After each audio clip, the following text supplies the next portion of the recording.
প্রিয় দর্শক, প্রীতি এবং শুভেচ্ছা নিন। জুলাই ঘোষণাপত্রের সর্বদলীয় বৈঠকে বিএনপির লাল কার্ড না হলুদ কার্ড, এই প্রসঙ্গটি নিয়ে এই মুহূর্তে কথা বলবো।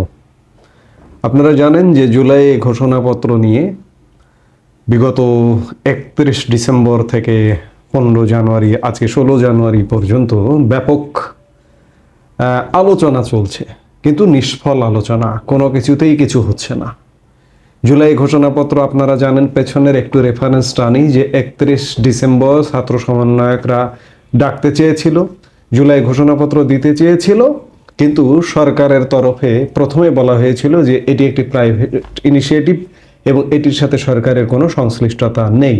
ঠিক তার আগের দিন 23 ডিসেম্বর সন্ধেবেলা জরুরি প্রেস ব্রিফিং করে প্রেস সচিব শফিকুল আলম বলেছিলেন যে এটি সরকার দেবে, ছাত্রদের দিতে হবে না।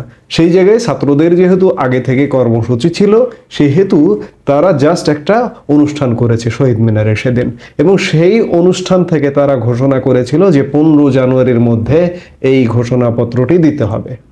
কিন্তু সরকার ফেল করেছে, সরকার দিতে পারেনি, এবং এটি নিয়ে কোনো আলোচনা ছিল না। আলোচনা না থাকবার পর্যায়ে শেষ দিকে এসে 14 জানুয়ারি যখন বৈষম্য বিরোধী ছাত্র আন্দোলনের পক্ষ থেকে সরকারের উদ্দেশ্যে কড়াভাবে বার্তা দেওয়া হলো যে এটি দিতে হবে, ঘোষণা দিতে হবে, নইলে আপনারা যারা ছাত্র সমন্বয়করা উপদেষ্টা পরিষদে আছেন আপনারা পদত্যাগ করে ছাত্রদের কাতারে নেমে আসুন ইত্যাদি এইসব কথামালায় হঠাৎ করে 14 জানুয়ারি সন্ধেবেলা ছাত্রদের মধ্য থেকে উপদেষ্টা পরিষদে থাকা সমন্বয়ক মাহফুজ আলম এক প্রেস ব্রিফিংয়ে বললেন যে বৃহস্পতিবার 16 জানুয়ারি অর্থাৎ আজকে সর্বদলীয় বৈঠক আহ্বান করা হয়েছে বৃহস্পতিবারে, এবং আমরা যে মুহূর্তে কথা বলছি সেই মুহূর্তে বৈঠকটি অনুষ্ঠিত হচ্ছে, চলছে। এখন এই বৈঠকের ফলাফল কি পরবর্তীতে জানা যাবে। এখন বৈঠক নিয়ে যেটি রাজনৈতিক দলগুলো আসলে এই বৈঠকে অনেকেই অংশগ্রহণ করেনি। এর মধ্যে আমি আলোচনা যেটি শুরু করেছি যে বিএনপি প্রধান রাজনৈতিক দল বাংলাদেশে দুটি, একটি আওয়ামী লীগ, একটি বিএনপি। আওয়ামী লীগ এই মুহূর্তে মাঠে ক্রিয়াশীল নয়, বিএনপি ক্রিয়াশীল আছে। সেই জায়গায় 16 তারিখ সকাল থেকে একটা কানাঘোষা চলছিল বা শোনা যাচ্ছিল যে বিএনপি এই বৈঠকটিকে সরাসরি লাল কার্ড দেখাবে বা এই বৈঠকটিতে অংশগ্রহণ করবে না, এমন আলোচনা নিশ্চয়ই বিএনপির মধ্যে হচ্ছিল, যার কারণে বাংলাদেশের সংবাদ মাধ্যমেও সংবাদ পরিবেশিত হয়েছে, টেলিভিশন স্ক্রল গেছে যে বিএনপি এই বৈঠকে অংশগ্রহণ করছে না। কিন্তু পরে কি হলো, দুপুর নাগাদ জানা গেল যে বিএনপির পক্ষ থেকে এই বৈঠকে অংশ নেওয়া হবে এবং এক সদস্যের প্রতিনিধি এই বৈঠকে অংশ নেবেন, বিএনপির স্থায়ী কমিটির সদস্য সালাউদ্দিন আহমেদ। এখন প্রথমে বৈঠকে অংশ নেবেন না, কেউ অংশ নেবেন না। এর মাধ্যমে বিএনপি এই যে ছাত্রদের যে ইনিশিয়েটিভ, সরকারের যে ইনিশিয়েটিভ, এটিকে পুরোপুরি লাল কার্ড দেখানোরই এক প্রকার সিদ্ধান্ত নিয়েছিল।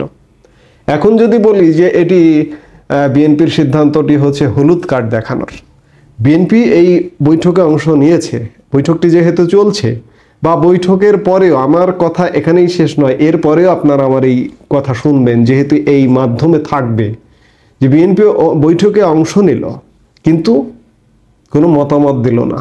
কারণ এই জুলাই ঘোষণাপত্র নিয়ে বিএনপির বরাবরই একটা নেতিবাচক মতামত আছে। বিএনপি এই ঘোষণাপত্রের বিপক্ষে। এরা বৈষম্য বিরোধী ছাত্র আন্দোলন বা নাগরিক কমিটি যেটিই বলি না কেন, এদের বক্তব্য সংবিধানকে বাদ দিতে হবে। বিএনপি সংবিধান কোনোভাবেই বাদ দেবে না। সংবিধানকে মুজিববাদী সংবিধান ইত্যাদি নানা প্রপাগান্ডা দিয়ে আবদ্ধ করে এটিকে রুদ্ধ করতে চেয়েছিল, কিন্তু বিএনপি এর বিপক্ষে বরাবরই। ঠিক তেমনি এই বৈঠকে আমরা আগে থেকে যেটি জানছি যে এই বৈঠকে অংশ নিয়ে বিএনপি অংশগ্রহণ করবে কিন্তু কোনো মতামত দেবে না। জাস্ট বিএনপির স্থায়ী কমিটির সদস্য সালাউদ্দিন আহমেদ জাস্ট এই বৈঠকে অংশ নিয়েছেন প্রধান উপদেষ্টার সাথে দেখা করবার জন্য, এবং দেখা করে এটিই বার্তা দেওয়া বা বলা যে এত স্বল্পতম সময়ের মধ্যে আমরা আমাদের দলীয় ফোরামে, এমনকি বিভিন্ন আমাদের যারা শরিক আছে, আমরা যুগপত যারা একসাথে আন্দোলন করেছি তাদের সাথেও আমরা আলোচনা করতে পারিনি। তো সেই জায়গায় আমাদের মতামত দেওয়া সম্ভব নয়। আমরা সেটাই দেখব যে বিএনপি এই বৈঠক নিয়ে কিংবা এই জুলাই ঘোষণাপত্র নিয়ে কোনো মতামত দেয়নি। অর্থাৎ এটি পরিষ্কার যে বিএনপি প্রথমে লাল কার্ড দেখাতে চেয়েছিল সরকার এবং এই ছাত্রদেরকে, লাল কার্ড না দেখিয়ে এখন দেখাচ্ছে হলুদ কার্ড। এই লাল কার্ড হলুদ কার্ড বিষয়টি আমাদের ফুটবল খেলার সতর্ক করে দেওয়া, মানে হলুদ কার্ড দেখানো মানে সতর্ক করা, আর লাল কার্ড মানে একদম মাঠ আউট করা। বিএনপি এখনই এই ছাত্র সমন্বয়কদের মাঠ আউট করতে চাইছে না বা সরকারকেও মাঠ আউট করতে চাইছে না। বিএনপি এখন খুব স্বাভাবিকভাবেই কৌশলের রাজনীতিতে থাকতে চাইছে, কৌশল করতে চাইছে, হলুদ কার্ড দেখিয়ে সতর্ক করতে চাইছে। অর্থাৎ বিএনপির যে এই ঘোষণাপত্র নিয়ে কোনো ধরনের আগ্রহ নেই সেটাই বোঝাতে চেয়েছে। এবং বিএনপির প্রতিনিধি কজন? একজন, এক সদস্যের, অর্থাৎ এটি খুব একটা গুরুত্বপূর্ণ নয়। বিএনপি এটাই বোঝাতে চাইছে। এবং বিএনপি একটা জিনিস অন্ততপক্ষে বুঝতে পেরেছে যে মোহাম্মদ ইউনূসের সরকার বিএনপির উপরে ভরসা করছে না, একটা নতুন কিছুর উপরে ভরসা করছে, বা ছাত্ররাও স্বপ্ন দেখছে একটা নতুন কিছু। যেমন মাহফুজ আলম লাস্ট দুদিন আগে যে সংবাদ সম্মেলনে এই বৃহস্পতিবারের সর্বদলীয় বৈঠকের কথা বলেছিলেন, তাতে তিনি একটা কথা বলেছিলেন যে অভ্যুত্থানের চেতনার সরকার গঠিত হবে, অর্থাৎ তাদের একটি সরকার গঠন হবে, এমন আশাবাদ তারা কিন্তু শেষ পর্যন্ত জিয়ে রাখেন। অর্থাৎ একটা মানুষের কথা যদি বলি, মানুষ যখন মারা যায় ধরে নেয় যে চরম অসুখে অসুস্থ, কিন্তু মারা যাওয়ার আগেও, মৃত্যুর আগ পর্যন্ত মানুষ স্বপ্ন দেখে। ঠিক তেমনি এই যে বৈষম্য বিরোধী ছাত্র আন্দোলনের চারিদিকে রেসপন্স কম, আগ্রহ কম মানুষের মধ্যে, তারপরেও বৈষম্য বিরোধী ছাত্র আন্দোলন বা নাগরিক কমিটি, আমি এটিকে যদি টোটাল ছাত্র সমন্বয়ক গোষ্ঠী যদি বলি তাহলে মনে হয় ভুল হবে না, এরা শেষ পর্যন্ত স্বপ্ন দেখছে যে এরা একটি রাজনৈতিক দল গঠন করবে এবং এরাই সরকার গঠন করবে স্থায়ীভাবে, এবং এদের সঙ্গে আছে জামাত।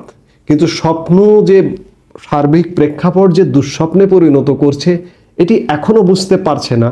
ধীরে ধীরে হয়তো ভেতরে ভিতরে খানিকটা বুঝতে পারছে, ভেতরে ভিতরে ভয় কাজ করছে। তো সেই জায়গায় বিএনপির ভূমিকাটা এই মুহূর্তে উজ্জ্বল থাকতে হবে বিএনপির নিজেদের স্বার্থেই। কারণ বিএনপিকেই এরা লাল কার্ড দেখিয়ে রাজনীতি থেকে, রাজনীতির মাঠ থেকে, ক্ষমতার কেন্দ্র থেকে আউট করতে চাইছে। আমরা শেষ পর্যন্ত দেখতে চাই বা দেখব, আমরা যারা রাজনীতির দর্শক বলতে পারি, পর্যবেক্ষক বলতে পারি, যে আমরা দেখতে যাই যে শেষ পর্যন্ত বিএনপি কি করছে, বিএনপি কি এদেরকেই লাল কার্ড দেখানোর একটি পথে আছে, নাকি বিএনপি নিজেই লাল কার্ড পেয়ে মাঠ থেকে সরে যাচ্ছে, সেটি দেখবার জন্য আমাদের অপেক্ষা করতে হবে। এই বৈঠক তো ঠুনকো বিষয়, এটি জাস্ট ফর্মালিটিজের জন্য বিএনপি অংশ নিচ্ছে। এরপরে আরও নানা রকম কেমিস্ট্রি আছে, সেই কেমিস্ট্রি, সেই রসায়নগুলো, সেই কেমিক্যালগুলো যুক্ত করে কি ফল আসে সেটি দেখবার জন্য আমাদের অপেক্ষা করতে হবে। এই মুহূর্তে এ পর্যন্তই। সবাই ভালো থাকুন, সুস্থ থাকুন। আমাদের ভিডিওগুলো নিয়মিত পেতে সাবস্ক্রাইব করুন Sajjad Kadir and the legends YouTube channel এবং লাইক, কমেন্ট, শেয়ার করে সাথে থাকুন।